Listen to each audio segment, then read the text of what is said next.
I'm here from Tampa Electric company, and we're talking about, no surprise, an AI use case. It seems like this will be the AI summit. So, but also here to tell the story of the recent 2024 hurricane season that happened in Florida. I feel really, lucky and privileged to serve my community and my neighbors and my friends, working for Tampa Electric. You may not think much about utilities unless you work for one, until the power goes out, right? And then we're the most important thing on your mind, firmly on Maslow's new hierarchy. So it's a great place to work. It started in 1899, actually under a different name even 10 years before that.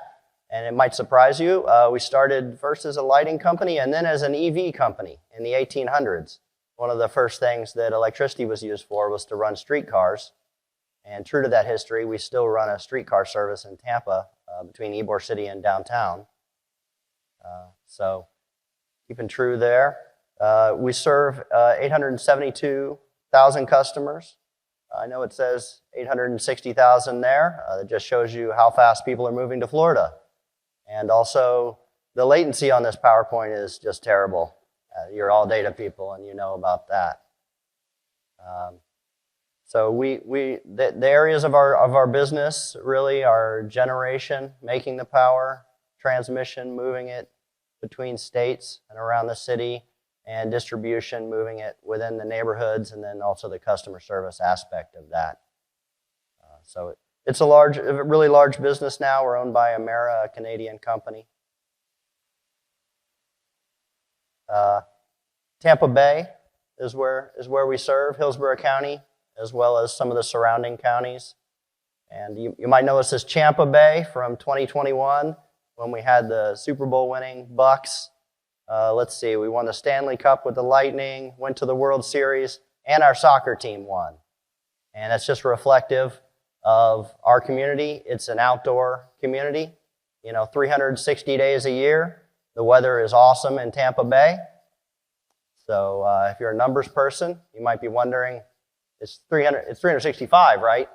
The other 5, unfortunately, tend to be named storms, so stay inside and try not to get struck by lightning.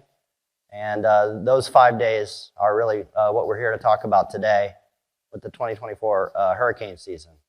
In the past, when I started at TECO 20 years ago,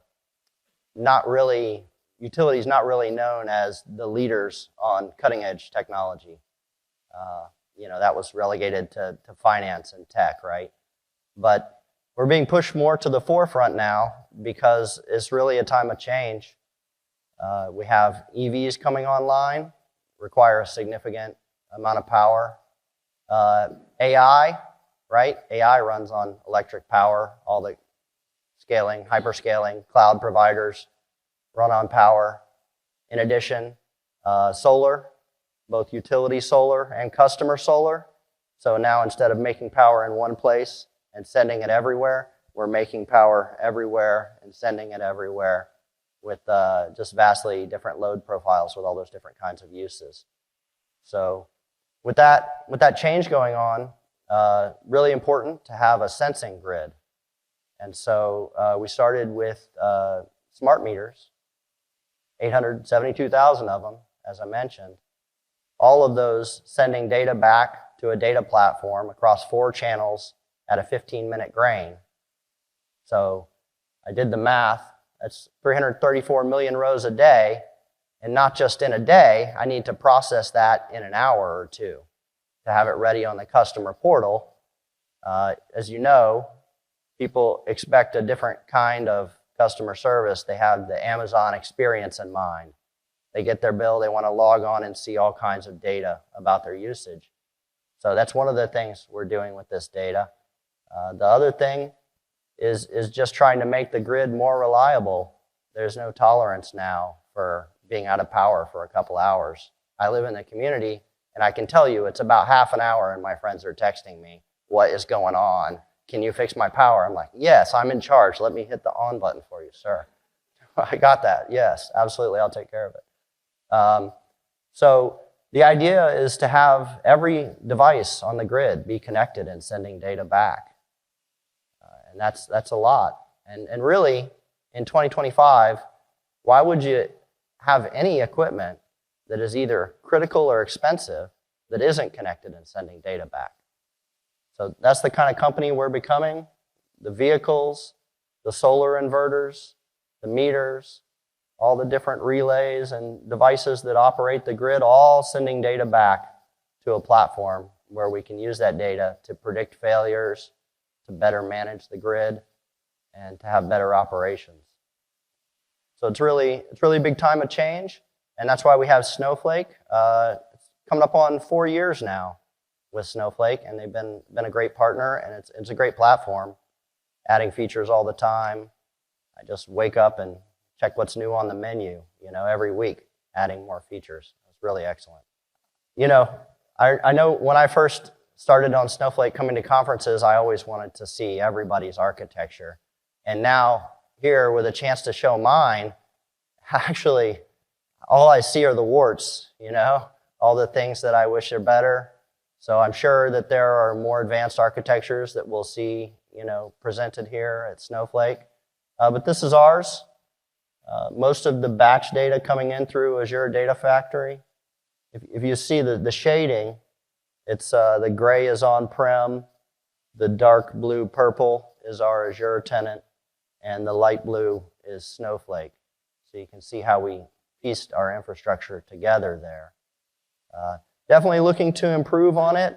I want better low latency data flows, more AI ML, and better self-service analytics. And the tools are there, it's just work to do to implement it and implement it well. So, are there a lot of utilities in the room? Can anybody work for utility or maybe energy raise their hand? Great. Anyone really, but I especially look forward to talking with you guys about how you're also solving these problems, and we can learn from each other. So everything was going fine until the 2024 hurricane season hit. We lost power during Milton to over 70% of our customers in one day. 70% of the service area was dark. So it's a really, really critical situation, and the company operates differently when these kind of storms hit, as I'll talk about. Hurricanes. Hurricanes are difficult because they're variable. So some years we'll have no hurricanes. Some years, every week, another hurricane, like an assembly line. When the conditions are right, they just keep coming down the line, and it's just a matter of where they hit. And the closer it gets to the day of the strike, the better the forecast gets on exactly where it'll hit. And it really matters exactly where it hits. So Milton, for example, hit just south of Tampa Bay. So Tampa Bay, if you're not familiar, is a big bay on the west coast of Florida. And so these hurricanes, when they hit us, come in from the Gulf of Mexico, and they slam right into Tampa Bay. Milton, in this case, if you don't know, they rotate counterclockwise, right? So Milton, if it had hit just north of Tampa Bay, would have shoved all that water from the Gulf of Mexico right up into Tampa Bay and completely flooded the city of Tampa. So we were really lucky that it hit south of Tampa Bay, so it actually drained the bay. There were people, because it's Florida, okay, there were people walking out in, this is like a tidal wave horror video, They're walking out into this open bay where there's no water. The water's coming back in like 2 hours when this hurricane passed, but they walk out there and take their selfies and everything. So it really matters where it hits, and it's even up to the last day, you don't know exactly how it's going to happen. What happened in the 2024 hurricane season was we had 3 big hurricanes hit Tampa Bay. Debbie, Helene, and Milton all hit the Tampa Bay area in quick succession, dumping lots of water. And in addition, you had the normal Tampa thing where it rains every day during the wet season.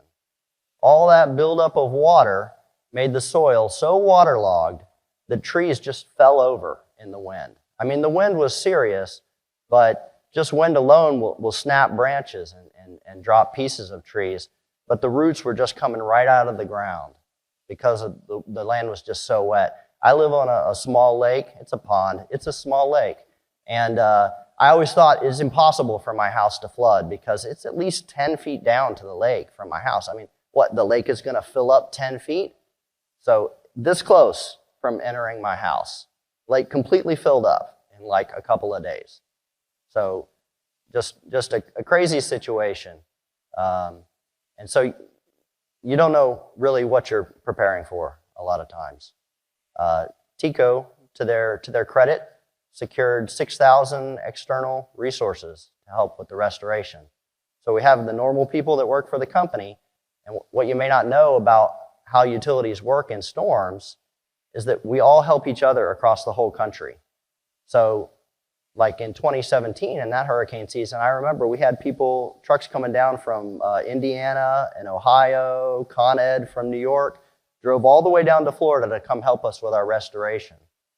What happened in this storm season was that one of the previous hurricanes caused all the landslides in North Carolina. Everybody went to help there, and then we got hit.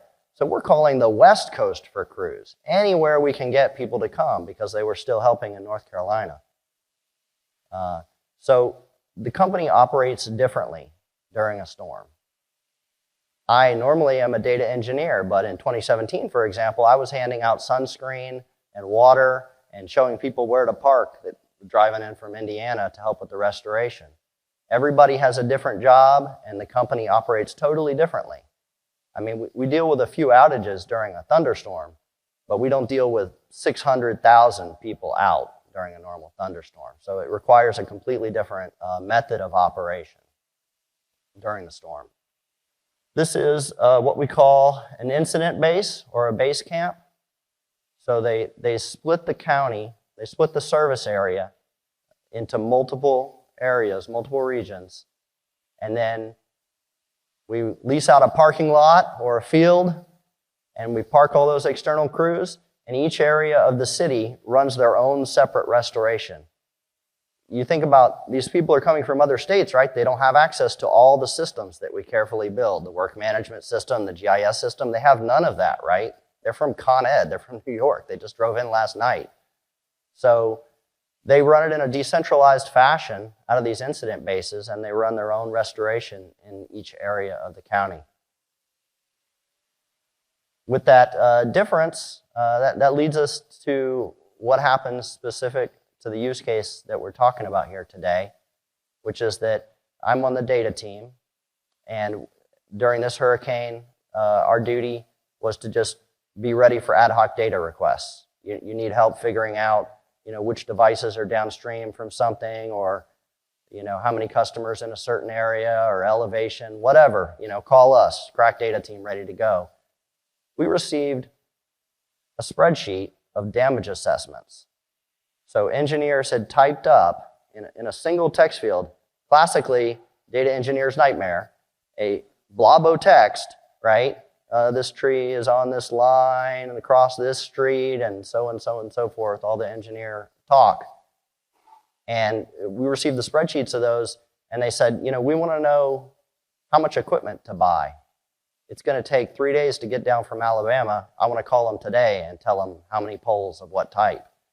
And furthermore, can you categorize these different damage assessments by, is it a transformer out? Is it a wire? Does it need a tree trimming crew? Because you got to cut the tree off the pole, to set everything back up. So it's tree trimming work as well. And just everybody in a storm is working full tilt. I mean, it's 12+ hour days. Everybody's just doing everything they can. And we received this, and we called Snowflake. And that same day, Snowflake was on the phone with us, showing us how Cortex AI works in our environment, and we used it, and we were able to categorize these different damage assessments, and it was accurate. So I have Don from Snowflake. Where'd you go? Don, come on up. He was the superstar that helped us out, and he's going to show you all about the product. Yeah. and do a great demo. Thank you, sir. Thanks again. Appreciate your help. Okay, everybody can hear me? I don't think I need a mic, but I speak very loud, so everybody can hear me okay? Like Ken was saying, Donelli de Jesus, I'm a principal AI architect with Snowflake, and now I'm gonna tell you kind of my side of the story to complement what Ken was seeing kind of during the time of crisis. I basically got a call from my boss. It was like a Friday, 5 p.m. I'm pulling up to pick up my daughter from daycare, and I'm like, wait a minute, am I about to get fired like on a Friday? What's going on here? Because he never calls me, he never calls me. Everything is always good.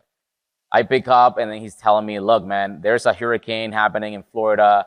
They're asking for our help and we're trying to figure out if Cortex can actually help. And I'm like, sure, I don't have any tools to help, but sure, let's see what we can do. So basically, I jumped in a Zoom call. I think it was Teams. I don't know, you use Teams or Zoom? I don't know. I think it was Teams call, yeah. So that took a while to get going on the phone. But I put it basically on the phone on the steering wheel so I could actually see the screen share from then telling me and showing me the spreadsheet, right? Where are we? The solution, where are we? Okay, perfect.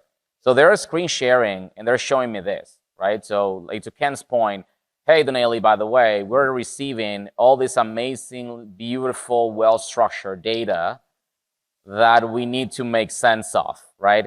It was very hard to just see it on a small phone. Imagine I was like zooming in all the time. And then Ken and the team explained to me what they were trying to accomplish. And immediately I said to myself, well, I think we do have some tools in our toolbox that can actually help us, very quickly build a solution to at least, alleviate the pain that Ken and the team were going through. So to that end, we quickly got to work.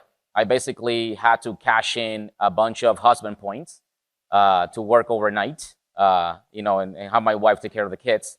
And we got to work with the TECO team and some of the extended Snowflake team. And we came up with this architecture, with this solution in 24 hours. By Saturday, we already had a solution, which I will demo to you in a few minutes.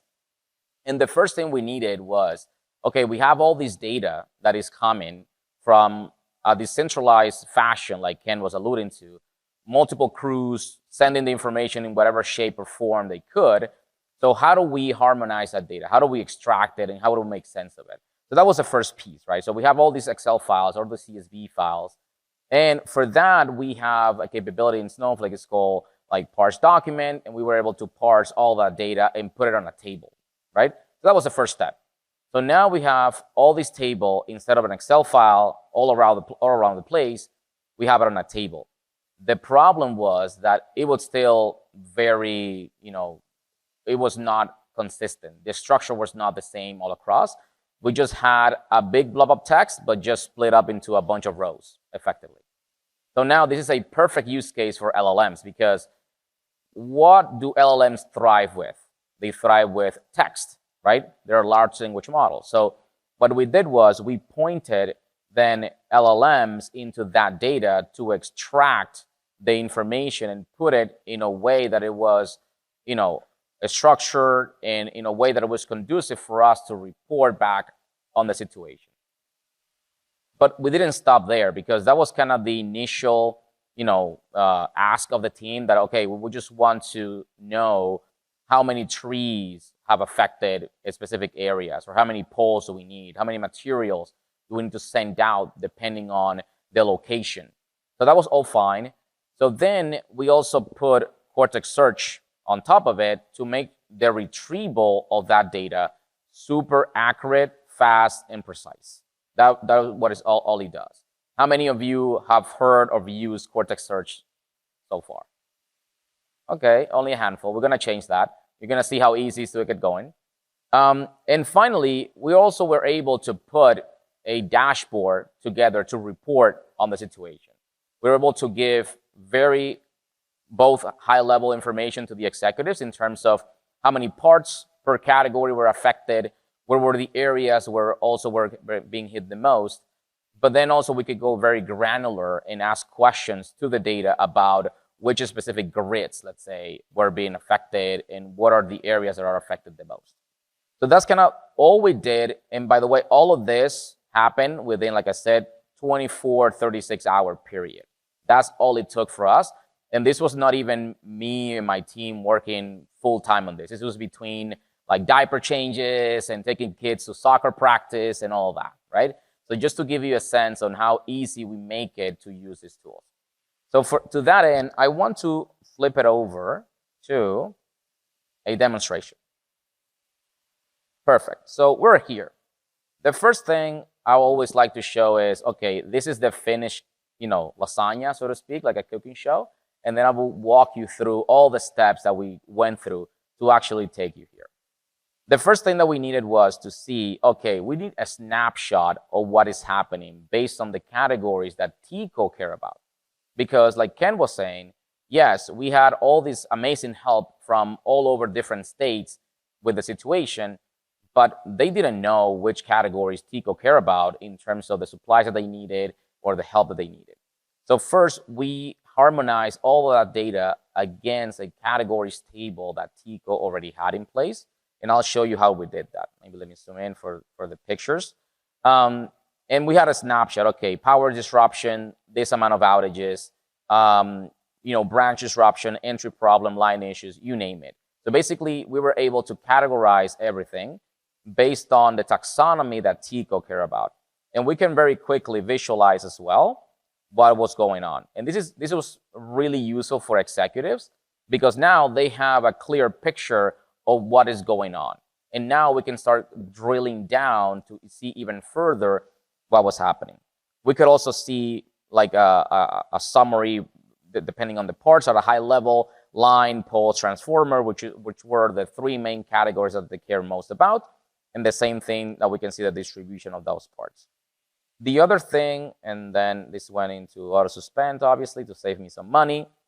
So now the other thing that we did was we can plot this in a map thanks to the geospatial capabilities on Snowflake. I'm not showing here a map of Tampa because this is fake data, so take it with a grain of salt. This is where I live, Montreal, so bear with me.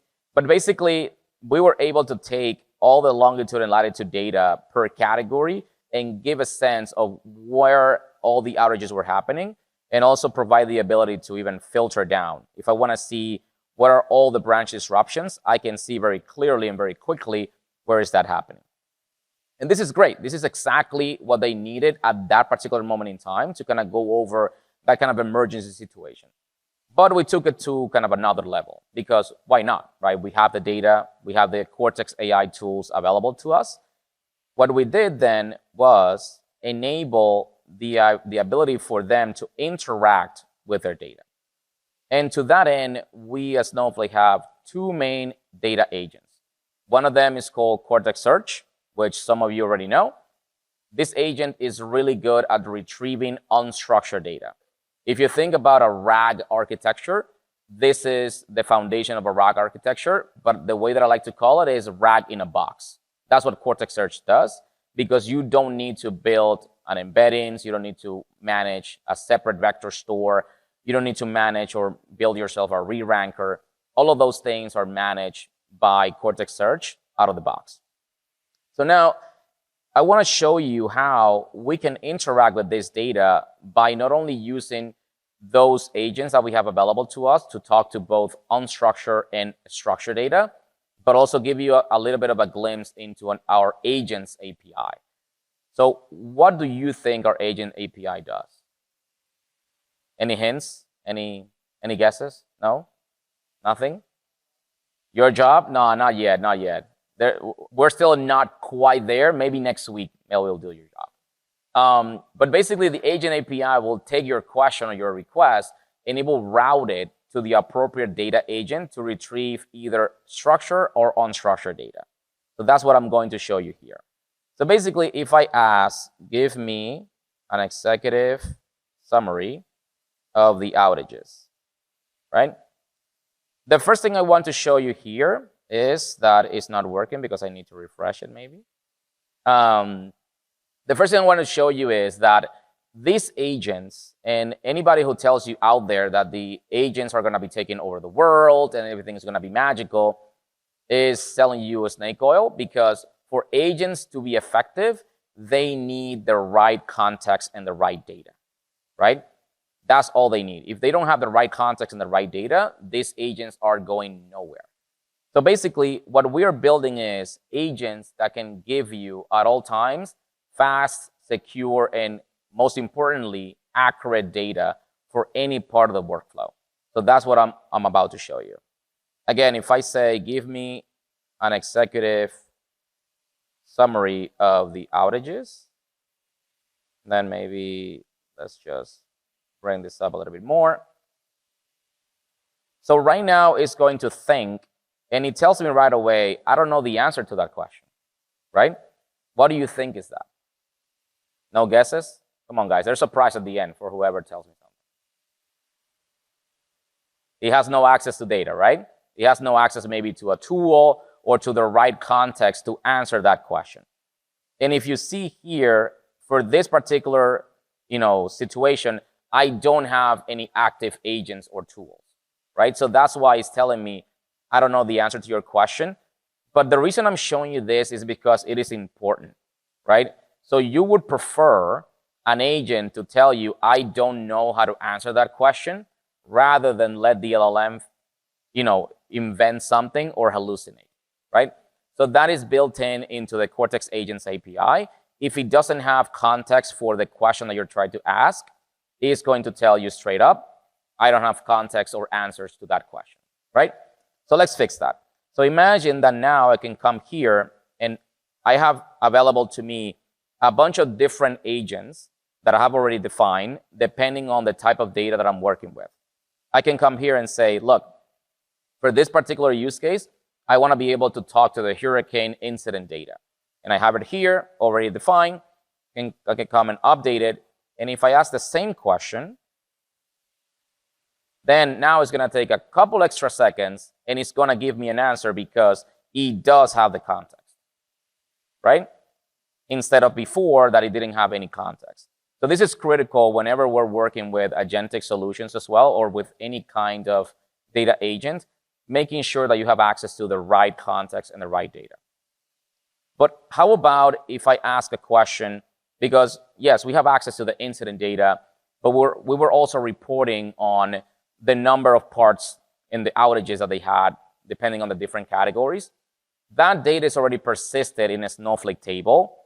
But as you all know, well, maybe you don't know, these LLMs are not great whenever working with like facts and numbers and all of that. You want to make sure that you get a deterministic answer every single time, instead of allowing the LLM to make up an answer based on a given text that you passed, right? So for that, you would need, in fact, an agent that does text to SQL. And this is where Cortex Analyst, which is the other agent that we have at Snowflake, comes into play. It will take the request that I'm sending, it will understand the question, it will determine if I have knowledge about the question, and it will construct the appropriate SQL to execute it against a database. So that means that every time I'm getting a deterministic answer, not just letting the LLM come up with something, because it's running SQL. So let's do that. So let's say I want to add here, let me add it here, classification database. Perfect, I have this semantic model and this agent here. And now I have two tools available to me, right? One for the incidents, which is the data that it was coming from the field, and then another agent which allows me to see the aggregate information based on the analysis that was done on that data. And I can ask questions like, how many parts per category, something like that. Now, instead of going to the incidence data and trying to let the LLM figure out and bring all of that incident data, what do you mean you don't have access to that question? Let me see. Okay, this is interesting. I'm having a Windows 95 moment right now. How many? Let me see. Yeah, exactly. This is all live. Let me see. Yeah, this is the right semantic model. Show me all the categories and parts. Let me see. Ta-da-da. Yeah, so yeah, this is what happens when you do a live video, a live demo. So apologies for that.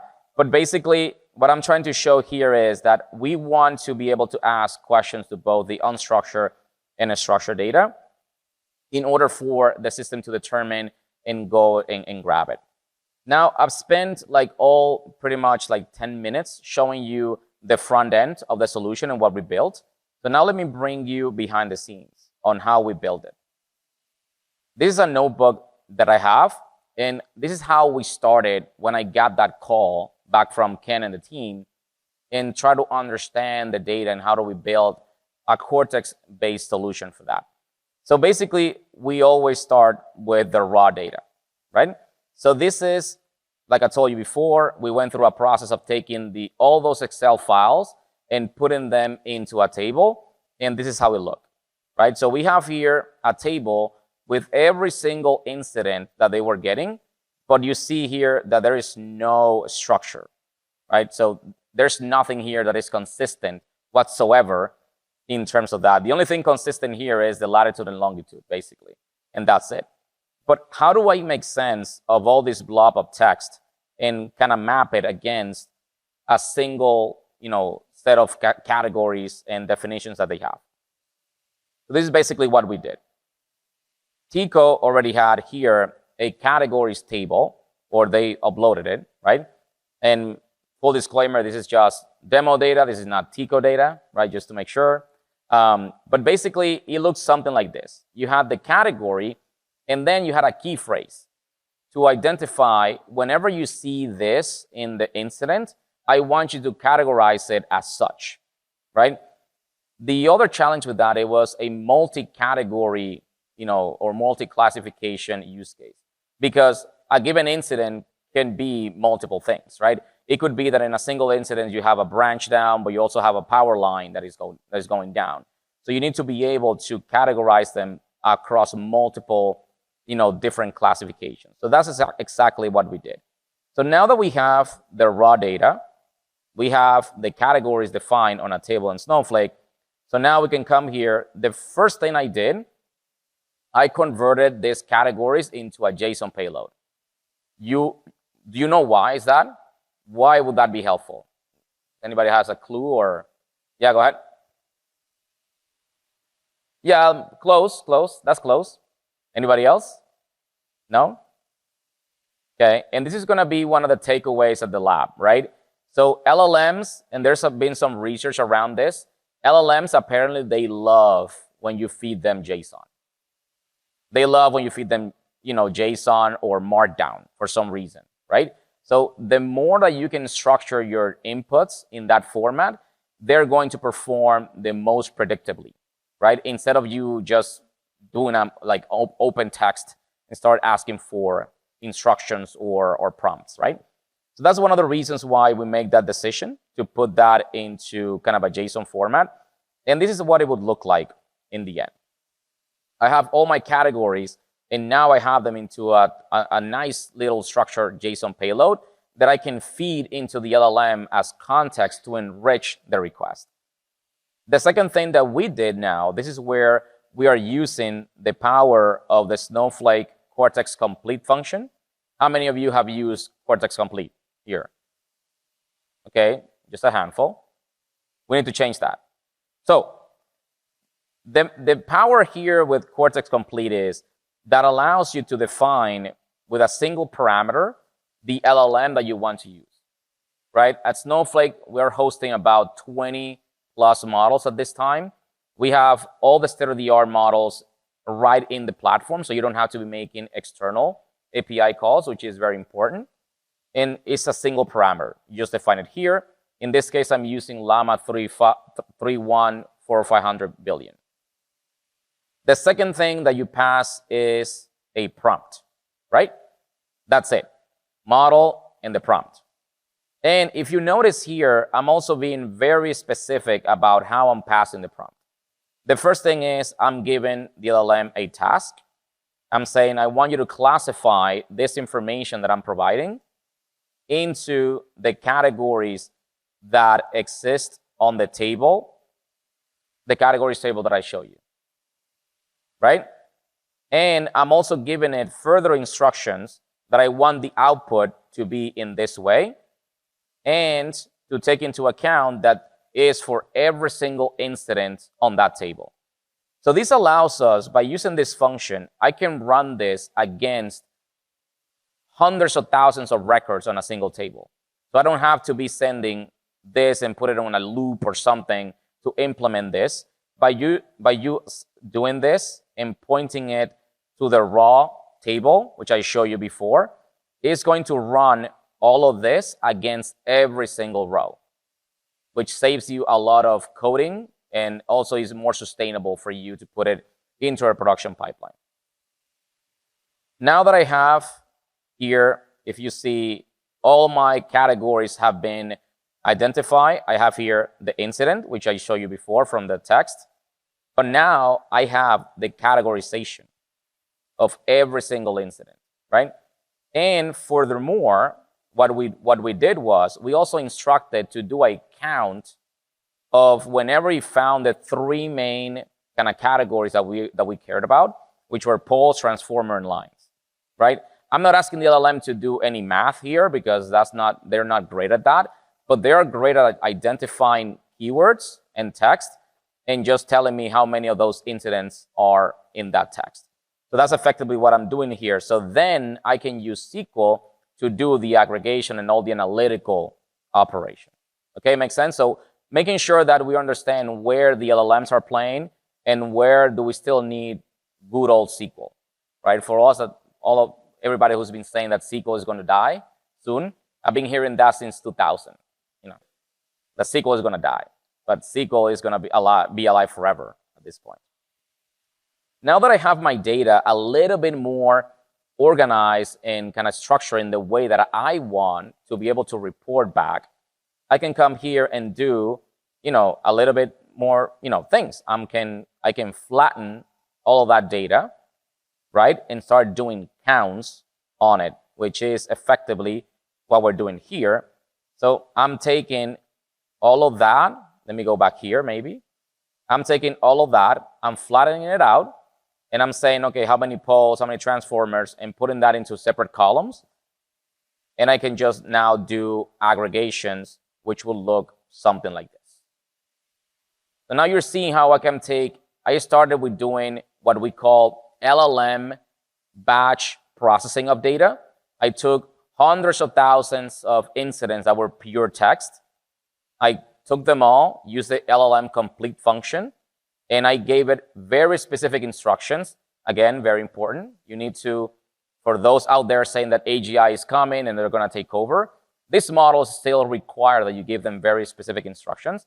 And this is where I always like to point out how having the expertise of Ken and his team as a human in the loop was critical. Because I remember I was preparing all this script, right, from a technical standpoint, and I was not able to get the structure right for the categories because I don't know the language to really extract the information that I wanted from the incidents.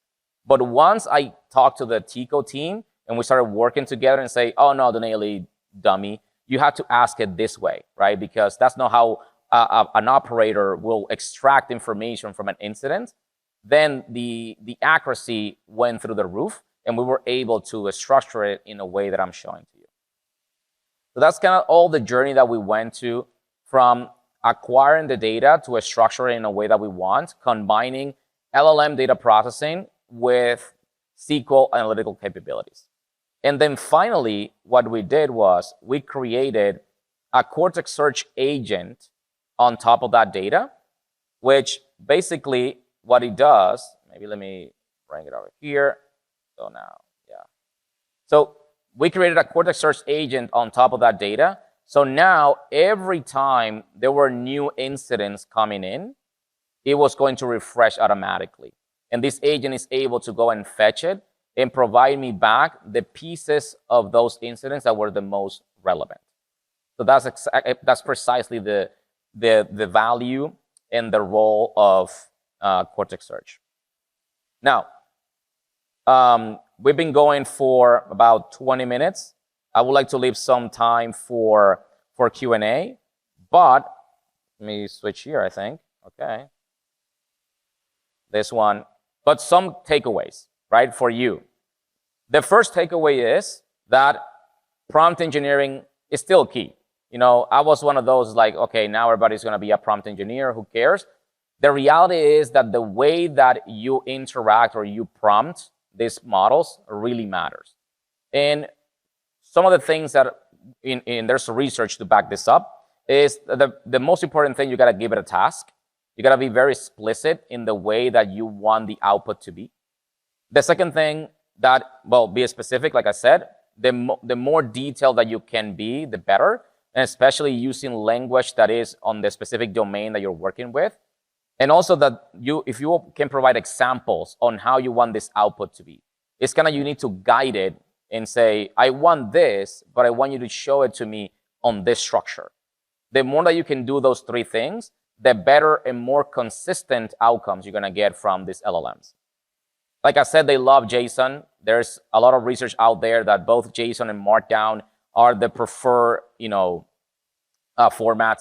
I don't know how many of you have seen the news of the leaked kind of system prompts for Claude and some of these AI tools. And when you see the leaked system prompts, it's all Markdown and it's all JSON, right? So when you see that, it's like this confirmation that even the makers of the model understand that they need to, quote unquote, ask instructions and talk to these models in that format. And the other aspect that I always like to make is that Gen AI is just an assistant to speed up and scale up what you can do, but you still need the human expertise. Because like I said, when I was doing it by myself without Ken's team, I was not getting the same results. But once they came in with the expertise, knowing how to talk to the data, the accuracy shoot up through the roof. And the next step that we're talking about is building a fine-tuned model that we can put in place, and then you can just become an automated pipeline to classify every new incidents that are coming in.